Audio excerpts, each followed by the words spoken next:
Destiny 2 is a game I've spent a lot of time on. Before anyone decides to write off this critique as some sort of casual rant, I do implore you to take a listen.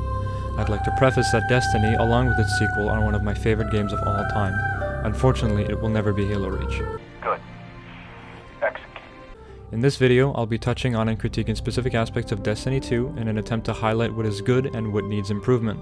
So sit down, get comfortable, and let me tell you about Destiny. Story. On the surface, the story of Destiny can be difficult to understand. A lot of key pieces are hidden behind walls of text. Thankfully, these texts can now be found in the game as opposed to the terrible system used in the first game. You are a guardian. Having died in battle in a previous life, a strange power called the Light brought you back to life in a conflict against the Darkness. These vague terms are used across the game to describe many aspects, such as how your powers work, how strong those powers are, and what your weapons use. Your enemies wield the Darkness, which is equally ambiguous and somewhat irritating. The only time we've seen the Darkness actually do something genuinely intimidating is in Destiny 1's The Taken King, but I'll get to that. Your enemies come in many forms, like the Fallen, Hive, Cabal, Vex, Taken, and Scorn. Despite the series having existed for 7 years, only 2 of those factions were added after the game's initial beta testing in 2013, even before its release. The Taken were added in the titular Taken King, regarded by fans as one of, if not the greatest expansion in Destiny history, alongside Forsaken, which introduced the Scorn enemy type. According to the in-game characters, the fight between humanity and the Darkness has been going on for long before you were brought back to life. Since there's 7 years of content to go through, it would be much simpler to summarize the story by explaining each year and expansion.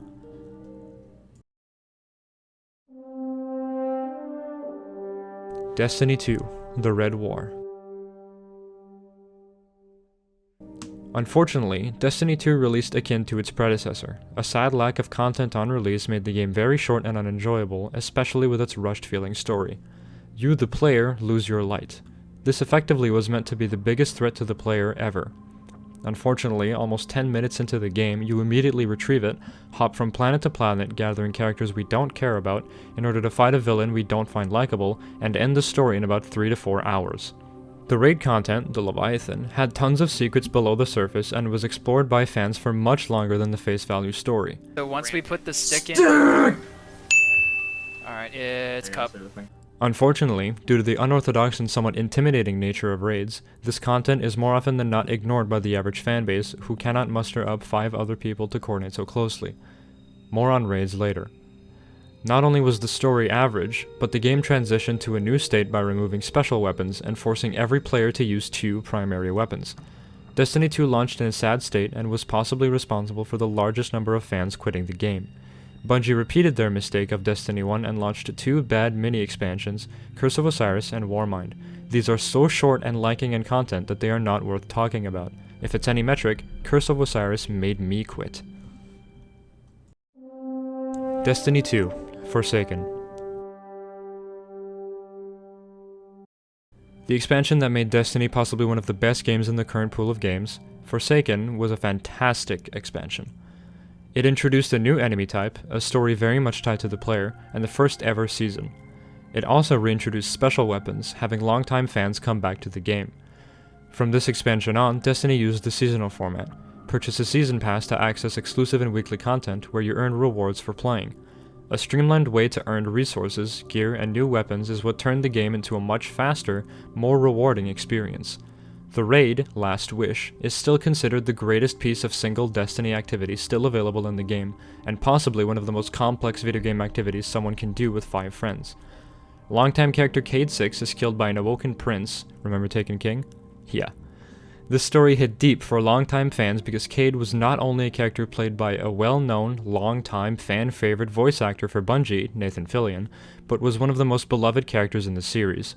Many, if not all, fans of Destiny will agree when I say Forsaken saved Destiny. For the sake of time, I'll skip Shadowkeep. Destiny 2: Season of the Lost. Season of the Lost is the current season in Destiny as of the making of this video. You are greeted by a Witch Queen, a goddess of the Hive. She is not here to destroy you, but rather wants to talk. For a villain in a shooter game, this is extremely refreshing, and I use the term villain loosely. Throughout the weeks of gameplay, you speak to her more and more. She questions not only your morals and power, but also her own. Like any other season, we are introduced to 2 new exotic weapons and a ritual weapon. These come pre-masterworked and have perks that greatly enhance that specific weapon. Seasons last around 3 months and add fresh content every week. They're around $10, making them akin to a subscription. However, it is not required in order to play the game itself, but only the specific seasonal content. Gameplay.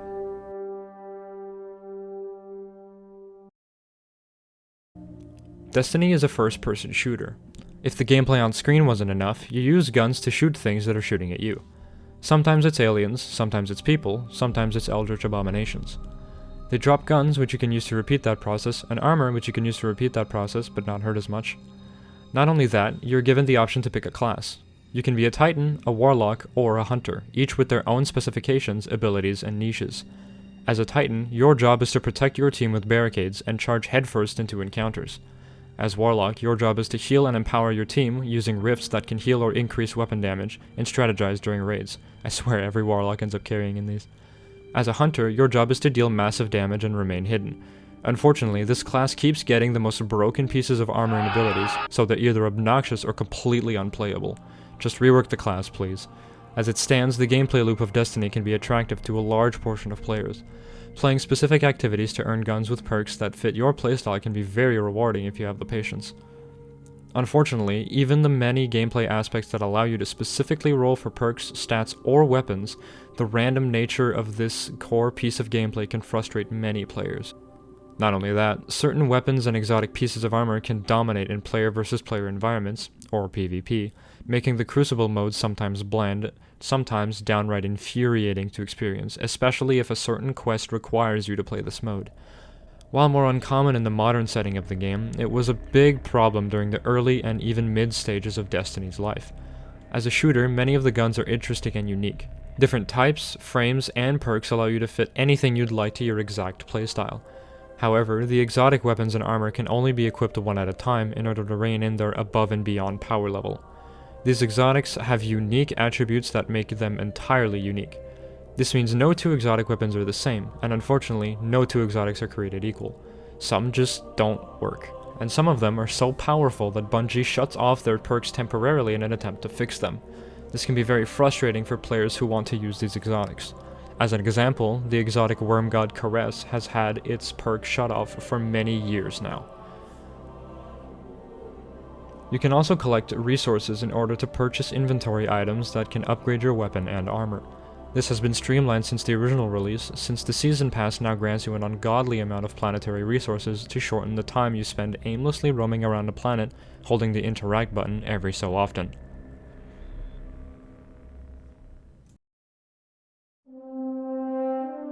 Raids.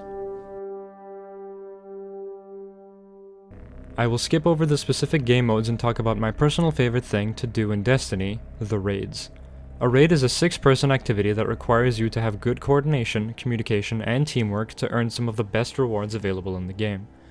Not only that, every raid has an exotic attached to it in some way, making them very alluring alongside other powerful gear.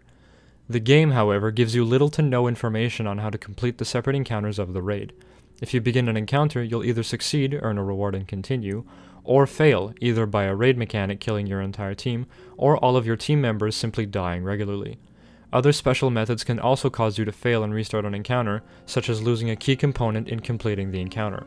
For example, in the Vault of Glass raid, when you fight the Templar, if you happen to lose the shield required to stun this boss, your team will wipe slowly over the next 20 seconds.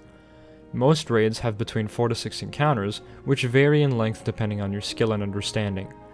When raids are first released, no one knows what you need to do in order to complete them. This moment in time has been dubbed as World's First, where teams around the world compete to complete a newly released raid first. The longest World's First ever was the Last Wish raid, at a frightening 18 hours and 45 minutes. Now that the raid is complete and understood, Last Wish runs can be as short as an hour or 2.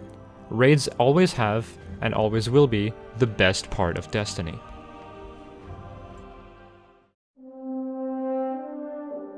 In conclusion,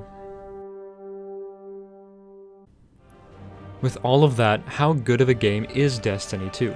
Over its lifespan, it's been a fairly below average game. The story took a long time to be interesting, and the gameplay has been slow and earning rewards felt like a chore. This, thankfully, is no longer true. The story has taken a turn for the better with recent seasons, the gameplay is much faster thanks to newly released mechanics, and focusing means earning rewards no longer feels slow and random.